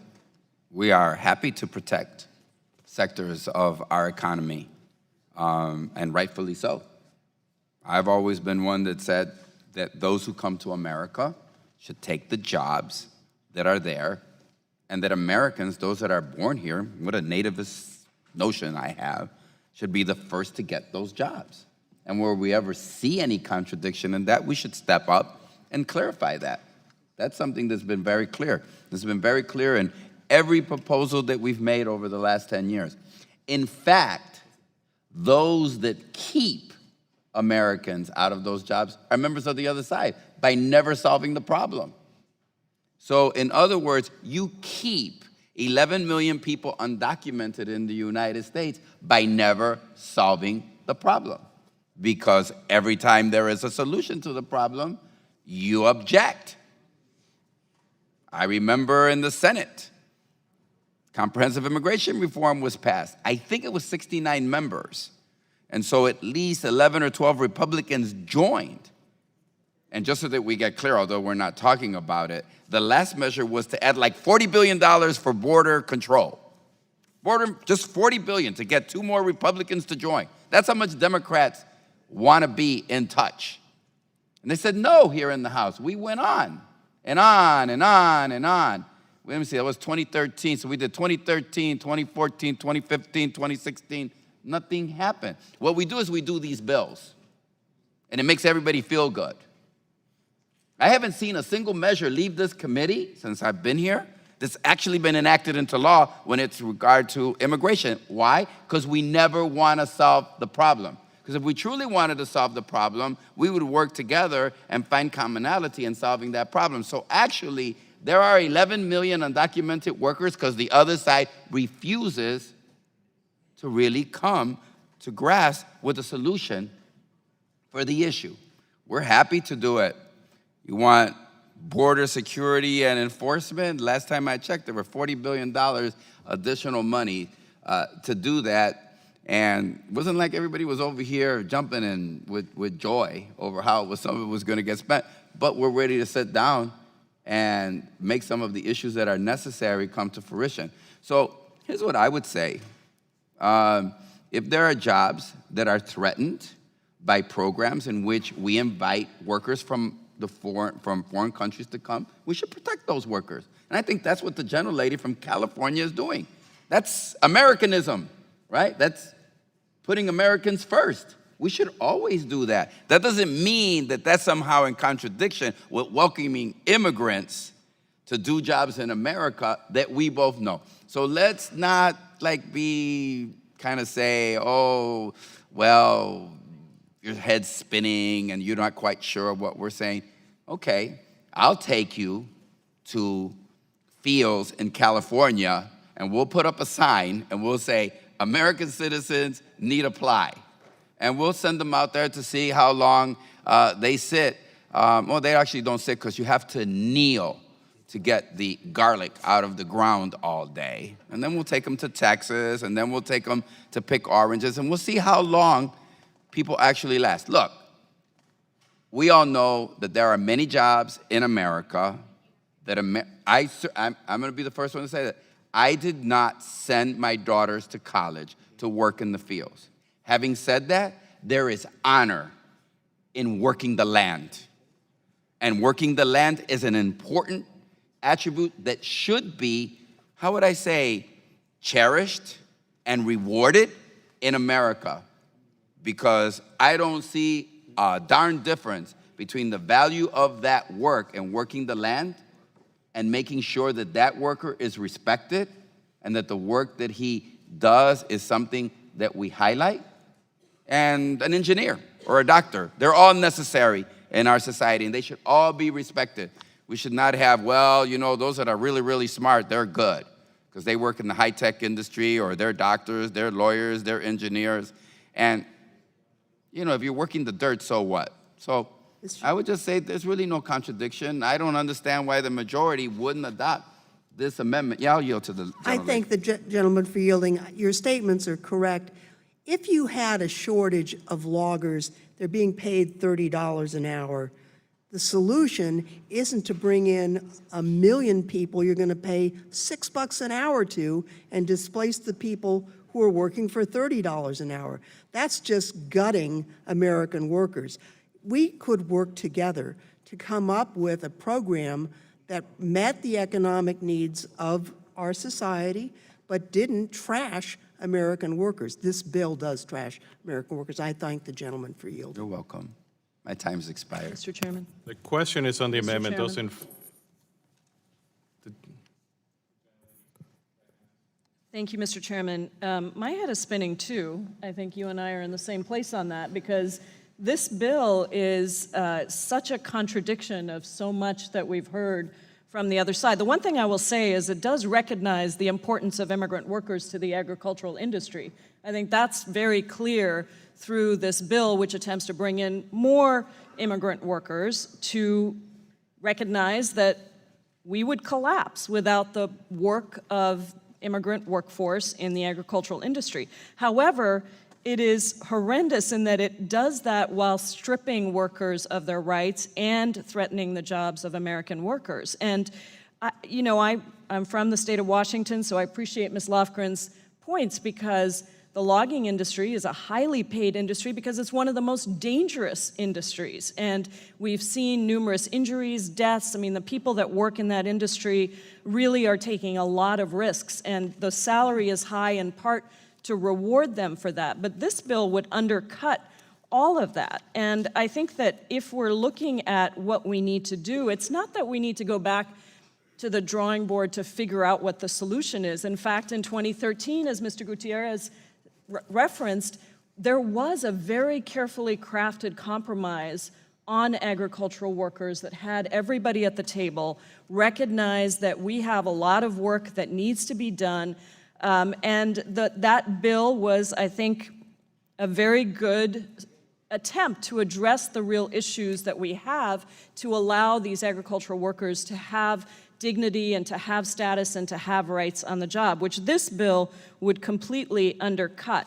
And, when we talk about the workforce and whether there are Americans capable of doing the same jobs and willing to do the same jobs, I would just reference us back to the points that Mr. Nadler made earlier on in this hearing, which is that if we were to provide wages that recognize the tremendous hard work that is required and the skills that are required. The idea that these agricultural jobs are low-skilled jobs is just not true. My state of Washington has a tremendous agricultural industry, and we have come together, Democrats and Republicans across the aisle, to recognize that, in fact, people don't necessarily want just seasonal workers for every single one of these jobs. What we need is essential workers, people who understand how to pick the produce in an effective and efficient way. And that comes through years of experience. So if we really wanted to do something here, we would recognize that, first of all, it's a fallacy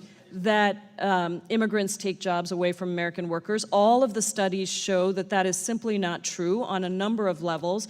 And number two, that we should make sure that we are actually doing what would threaten the jobs of American workers, which is having a playing field that's not level. That's what this bill does, is it creates a playing field that is not level by undercutting the wages of American workers and making it so cheap to hire these guest workers, going back to lessons we should have learned from the Bracero program. So my head is spinning too, because everything that we're told from the other side about how we need to make sure that we're not flooding the country with cheap labor, the reality is that's exactly what this bill does. And that's why I had it up on my phone a minute ago, but I lost it here. But that's why Breitbart, not a source I often quote, but that's why Breitbart also agrees that this is a bad idea. It's a bad bill on every level. And if we really wanted to solve this, and I believe there are Republicans and Democrats that do want to solve this in states like Kansas and places across the country where industries would collapse without the workforce, the agricultural immigrant workforce, then let's go back to either Mr. Gutierrez's bill that he introduced this year or the bill that was agreed to in 2013. That's a real solution, and I will yield in just 1 second. I just want to say that in addition to everything that we're talking about. I have an amendment around the 10% wage deduction, but this is just outrageous. So I'll yield to the gentleman from Illinois. Thank you. All we really have to do is, if we want to get something passed, is in the Senate bill. From the moment the agricultural component of comprehensive immigration reform was introduced to the moment it exited, there wasn't one amendment made to it. That's what kind of bipartisan consensus it had. Growers and workers all in agreement, Republicans and Democrats, not a single amendment. That seems to be a place that we should start instead of a place where we're fractured. I thank the gentlelady. I yield back. The question is Mr. on the Chairman. amendment. For what purpose does the gentleman wish to be recognized? Move to strike the last word. Gentleman is recognized. I rise in support of Ms. Lofgren's amendment because I want to very strongly resist the expansion of the exploitable agricultural workforce contemplated by this legislation to people working in forestry. So here we have a very large pool of good jobs held by overwhelmingly U.S. citizens that are well paid with lots of benefits, and you propose dragging them into this new form of quasi-indentured servitude competition where they've got to go up against workers who are making less than $8.50 an hour. And I want to just amend my prior remarks by saying I understated the number of deductions that are going to be taken out of their paychecks. Remember, I said that the law now specifically allows these sub-minimum wage workers to have deducted from their salaries recruiting fees, H-2C petition application filing fees, their transportation costs to and from the United States, required transportation to and from the work site, required tools and safety equipment, and required uniforms. On that alone, it would take them months to even begin to break even. But then what I omitted to say was there's also a statutory requirement of a 10% wage deduction, which is to be held from their wages, withholding from their wages in order to guarantee that they will eventually leave the country. And then also, they're required to buy their own health insurance, which I thought something my colleagues across the aisle were generally opposed to, the individual mandate, but there's an individual mandate that they've got to buy their own health care insurance and it can be deducted from their wages by their employers. So then you're putting American workers in forestry and logging up against these people in competition for work. I mean, that's just a remarkably cynical and sinister thing to do.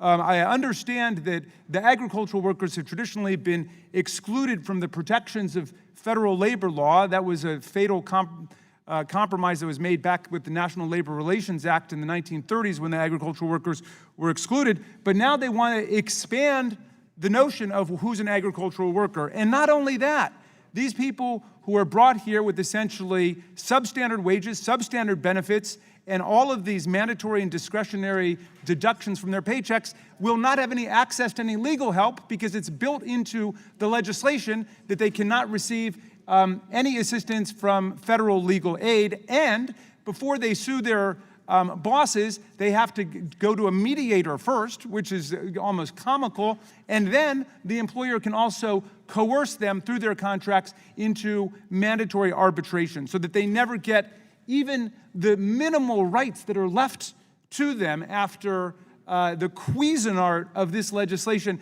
They're not even going to be able to enforce those rights because they're going to have to go to an arbitrator who doubtless will be selected by the boss. This is the grapes of wrath on steroids, and we need to pass this amendment to keep it from creeping and expanding outwards to dramatically undermine the rights of all American workers. I favor the Lofgren Amendment, and I yield back. Would the gentleman yield? Yes, by all means. Can I take it from this that you're not happy with the bill? I'm shocked by the bill, actually, but I was pleased to hear Mr. Gutierrez say that it's not being undertaken seriously by your side because, and I've only been here 10 months, but he tells us in effect that this is all for show, so I feel better now. Well, if the gentleman would further yield. By all means. I've been here 17 years, nearly, and this is one of the few times we've ever brought a bill before this committee to deal with the problems that at least us in California, we in California have had the entire time I've been in Congress. as the gentleman probably knows, at least in California, virtually all of our on-the-farm agricultural workers currently in California are here undocumented. So, my question in the gentleman's comments... So is this for their benefit? Well, that's my question to you. Well, it's not my legislation. You tell me, No, because but I my don't see any question of to them you here is, lobbying for it. The gentleman was mentioning an awful lot of things that are not protected, but if we assume for a moment that virtually all of the ag workers in California are undocumented, do they have any of those protections today, including the uniform, all these others? Because my concern is not that the gentleman's wrong, that we couldn't make it better. My concern is that if we do nothing, the status quo certainly meets none of the requirements the gentleman was talking about. Oh, but no, if I could just respond for 1 second, I will yield in a moment. But I think we're getting somewhere in the conversation, because what you essentially propose to do is to say you have a class of people who are here undocumented, and they essentially have no rights because they're undocumented. Let's freeze that into law and build it into the law and exert a permanent drain and downward effect on the wages of other American workers. Gentleman's time and has expired. I would say, why don't we use it instead to lift everybody's wages and benefits up and to help the people who are in the farms? Gentleman's time has expired. Mr. Chairman. For what purpose, Chairman? The gentleman wish to be recognized? To strike the last word. Gentleman's recognized. And I yield to the gentlelady from California. I thank the ranking member for yielding. Like the gentleman from San Diego, I have been on this committee for a substantial period of time and have lived in California all my life. And we do have a farm labor shortage in California. And I have advocated, I am a co-sponsor of Mr. Gutierrez's bill, the Ag Act. I've never heard the farmers in Salinas, for example, coming in to tell me that the way to resolve the shortage is to pay people $4 or $5 an hour. Those farm workers have protections in California right now. California has enacted legislation to protect farm workers. They are entitled to overtime in California and minimum wage standards. So this would preempt all of that by creating an army of low-wage competitors for people who are currently protected by the Fair Labor Standards Act, California law, and the like. That diverges a little bit from the amendment itself, which is aimed at forestry. The forestry provisions right now, you can use H2A or H2B depending on the exact provisions for seasonal workers, and you actually have to pay a wage that is what's being paid in the field, the prevailing wage. I'm not saying that the H2A program is perfect. I'm sure we could make improvements in it. But to say that we're going to go below the federal minimum wage and eliminate all protections is not improvement to that program. Not yet, I won't. I like to complete my sentence. The idea that gutting the wage scale for Americans who are currently permanently employed in forestry, earning $20 or $30 an hour by allowing an army of H2C workers to come in at wages that are $8.34 an hour or less. There's no other reason to exempt these workers from the protections of the Fair Labor Standards Act if there's not an anticipation that they will in fact be paid less than a minimum wage because of the deductions that are provided for in the actual bill. And that would be recruiting fees, immigration petition application fees, transportation to the United States, required transportation to and from the work site, required tools and safety equipment, and uniforms if needed. If you take a look, and this is why this is so pernicious. In Arriaga versus Florida, there was a finding that you could not charge these fees against the temporary worker in the H-2A program unless the benefit was to them. On page 17, the bill changes current law by requiring courts and government agencies to interpret the bill and other applicable law or regulations so that H-2C workers' services and the work opportunities afforded to such workers, quote, mutually benefit such workers as well as their families and employers, and principally benefit neither employer nor employee. That provision is specifically to overturn the Arriaga case, which provides protection against H-2A employees from having their wages have these deductions. So it is not a fantasy that we are talking about substantial numbers of workers who would come at a sub-minimum wage to compete with American workers earning $20 or $30 or more. In the Salinas Valley and even in the Santa Clara Valley, I have met workers who are highly skilled mushroom cutters that are paid $25, $30, and more dollars an hour. It's highly skilled work. Why should those people be undercut by people being paid a sub-minimum wage? So I think, I've got other amendments, and I know other members do, but as to forestry, there's really no excuse for this provision. We could craft a provision that meets the needs. If there's a shortage in forestry, we could do that without undercutting American workers who work in the forestry industry. And I think this bill does not do that. And I'm surprised that a party that has talked about immigrants in such a negative way for so long would fail to deal with us to do a program that protected American workers, would then come out with this bill that just eviscerates protections for American workers. My time has expired. I've overrun, so I yield back, Mr. Chairman. Yeah. The question is on the amendment. Those in favor say aye. Aye. Those opposed say no. In the opinion of the chair, the noes have it, and the amendment is Mr. not Chairman, agreed. I would request a recorded vote. A recorded vote has been requested, and the clerk will call the roll. Mr. Goodlatte? Mr. Sensenbrenner? Mr. Smith? Mr. Smith votes no. Mr. Shabbat? Mr. Shabbat votes no. Mr. Issa? Mr. Issa votes no. Mr. King? Mr. King votes no. Mr. Franks? Mr. Gomert? Mr. Gomert votes no. Mr. Jordan? Mr. Jordan votes no. Mr. Poe? Mr. Marino? Mr. Marino votes no. Mr. Gowdy? Mr. Labrador? Mr. Labrador votes no. Mr. Farenthold? No. Mr. Farenthold votes no. Mr. Collins? Mr. DeSantis? Mr. Buck? No. Mr. Buck votes no. Mr. Ratcliffe? Mr. Ratcliffe votes no. Ms. Roby? Ms. Roby votes no. Mr. Gates? Mr. Gates votes no. Mr. Johnson of Louisiana? Mr. Johnson votes no. Mr. Biggs? Mr. Biggs votes no. Mr. Rutherford? Ms. Handel?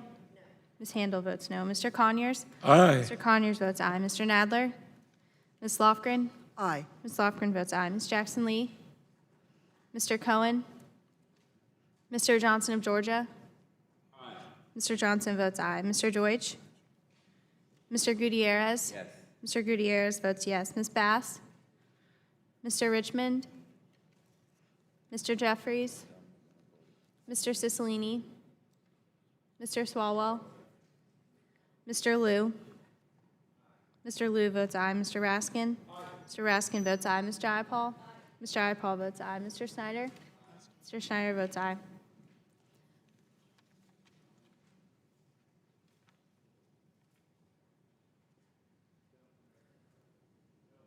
Mr. Franks votes no. Mr. Goodlatte votes no. Gentleman from Florida, Mr. DeSantis votes no. does anybody else wish to vote?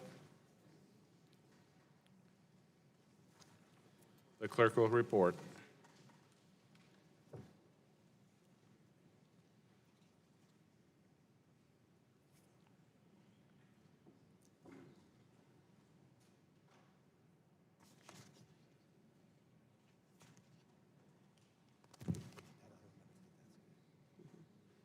Mr. Chairman, 8 members voted aye, 19 members voted no. The noes have it, and the amendment is not agreed to. Are there any other amendments? Mr. Chairman.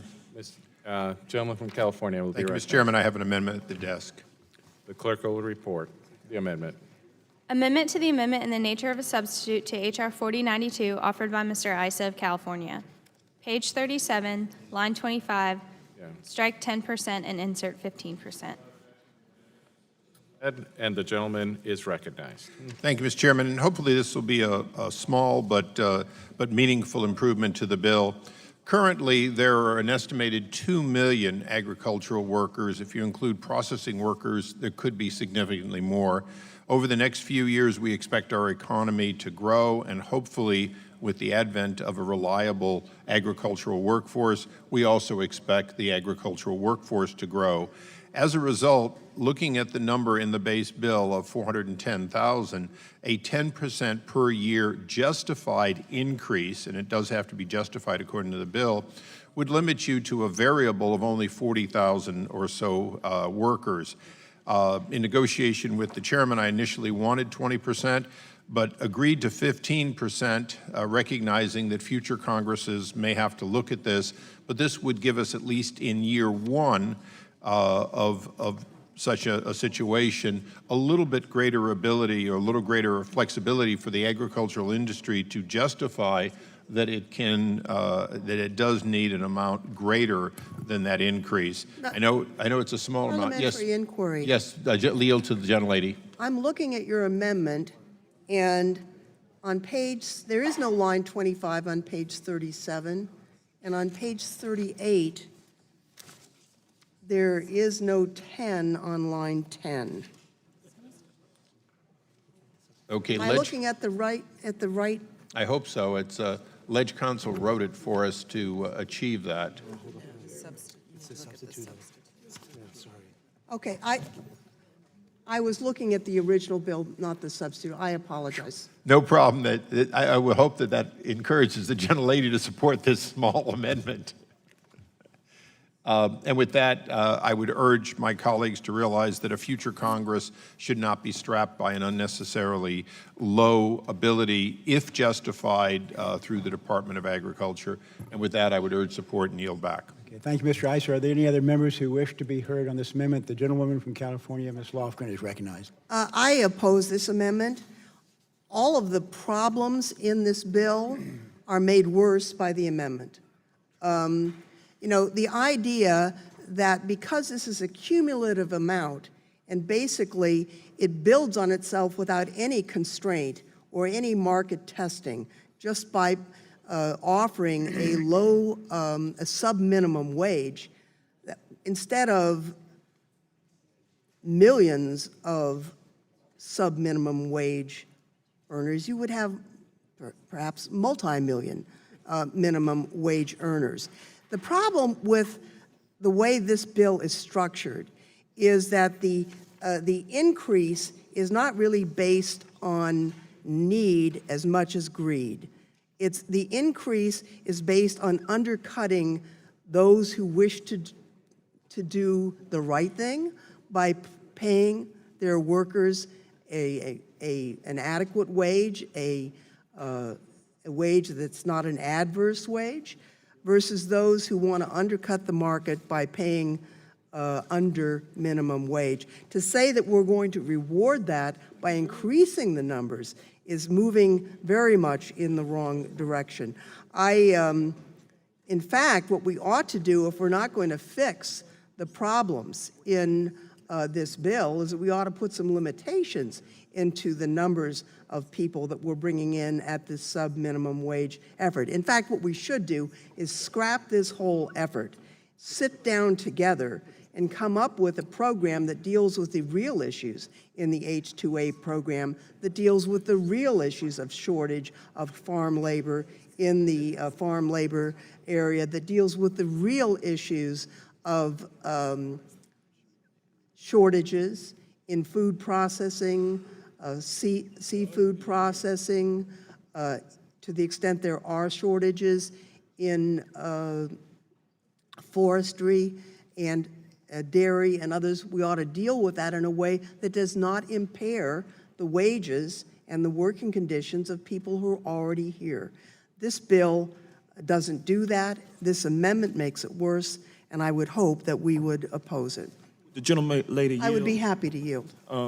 I join the gentlelady in her opposition to this amendment, and I would note at page 18 of the bill where it says special rule, and it reads, an employer can utilize a piece rate or other alternative wage payment system so long as the employer guarantees each worker a wage rate that equals or exceeds the amount required under subparagraph A for the total hours worked in each pay period. So what that means is that under this bill, you can put into place a scenario where you get paid for every bale of cotton that you pick.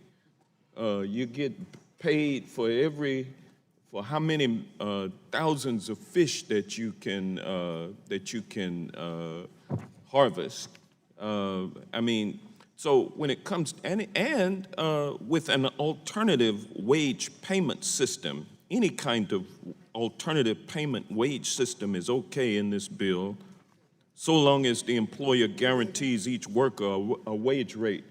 And so what we can have is people getting paid in terms of your transportation costs, your food, your health care. I mean, you don't have to pay people, you don't have to pay them. This is a system of slavery that's being set up under this horrendous legislation. And with that, I will yield back to the gentlelady. Would the gentlelady further yield? Well, my time has expired. Oh, no, it hasn't. I would be happy to yield. Thank you. Having operated piecework in production in factories, but also being familiar with how it works in California, no piecework system succeeds unless the worker can substantially do better than the piece rate, than the minimum wage. It is an incentive, and in California, the typical agricultural worker picking today is making over $20 an hour. So the system is a recognition of a system that works, that pays substantially more. Thank you. Reclaiming my time, I'll say what the real result would be if this bill were to become law. You know, these wages that are could be offered under this bill are so low that you have to think, why would someone in another country take this deal? And there's really only one good reason to get into the United States. They don't have to go through the desert. They don't have to pay a coyote. They can come courtesy of the Republican Congress, and then they can disappear into the woodwork. There's only one reason why someone would take this deal. This is an invitation to The gentlelady's time has expired. to create an avalanche of undocumented immigration. It's Any other member seek ridiculous. recognition? Mr. Chairman? Yes. I move to Gentleman- strike the last word. Gentleman from Georgia is recognized. Yield a minute to the gentlelady from California so she can. I would just say that, for a group that has decried perpetually unauthorized immigration, to create a scenario where the only possible reason why you would want to come in at these low wages would be to get into the country so you could disappear is absurd. It is absurd. And I can't believe that this bill will actually receive the support of those who have decried unauthorized immigration, because that will be the result. We need to do something that makes more sense, which is to stabilize those who came because we had no provision for ag workers to come in, 5,000 visas a year. So now we've got people who've been here for 15 years, they have families, they have grandkids. Let's get them regularized, and then let's create a program for the future flow of immigrant workers that pays enough that it doesn't undercut the American workforce. This is not that tough to do. This bill does not do that and would create many additional problems. I thank the gentleman for yielding and yield back to Mr. Johnson. Certainly, I thank the gentlelady. And I would point out on page 26, where it says adjustment of status, it states that aliens who are unlawfully present in the United States on October 2nd, 2017 are eligible to adjust status to that of H-2C workers despite their unlawful presence. So this clause of this legislation enables our dreamers who've been in this country ever since they were babies, and their status might go away because if we don't pass the DREAM Act, they will become illegal. But they will be able to apply to remain in the country under H-2C status, which, as we are pointing out, is the massive exploitation of workers in this industry that this legislation would allow. So this legislation is so cynical and so detailed in its cynicism. I am just surprised at all of these little clauses in this legislation that are against our basic values as a people. So yes, there will be an attraction for H-2C workers to come in under H-2C status, because that's the only way, if we don't pass the DREAM Act, that our dreamers will be able to stay in this country. But they will have to go in and work for $8.34 an hour that can be converted to an alternative wage system, which means that they don't even have to get paid dollars and cents for the work that they do. They just have to have it, whatever system is in place, they have to have it accounted for as if it were actual wages. And then it can be by the piece or some other way. This is just a horrible system that we're trying to set up here. I oppose, Would the gentleman oppose yield? it, and I do. I yield. Thank you very much, Mr. Johnson. As I'm reading the fine print, I think it gets even worse. The distinguished gentleman from California assures us that the wages today in California, I think among even the undocumented, or I think he said 15 or 20 bucks, this would lower the minimum wage from $10.88, which is the federal minimum wage, to $8.34. And then with all the deductions we've talked about in terms of health care, recruiting fees, petition application, filing fees, transportation, and so on, it explicitly allows people to get paid less than even that new phony sub-minimum wage, $8.34. You could end up with $1 in your paycheck and under the law, for as long as the employer could reasonably pay you that through all of these deductions. So, I mean, this is really an extraordinary system that's been set up, and I'm just baffled why, if the prevailing wage today is around $20, why the sub-minimum wage needs to even be created. Why not just maintain current federal protections? That's what I'm baffled by. Would the gentleman from Georgia further yield? Reclaiming my time, I would also note on page 26, withholding of wages, payment into the trust system. This legislation would require the employer to withhold 10% of the gross wages of each worker, each pay period, submit that money to the Department of Treasury, and then the only way that the worker would get that money back is within 120 days of the expiration of their stay here in America. They would have to apply to the Agriculture Secretary, show that they have complied with all the terms of their visa, and then, once approved by the Department of Agriculture, they would have to apply at their embassy or consulate in their home country to get their money. The gentleman's time. And this is just ridiculous. I mean, it's so horrendous. The gentleman's it's time's ridiculous. expired. I yield back. Gentleman yields back. The chair would note that we are going to stand in recess for at least a half hour, but in all likelihood, probably till after votes. But could we call the previous question on this one, since we seem to be done? Yes, I have.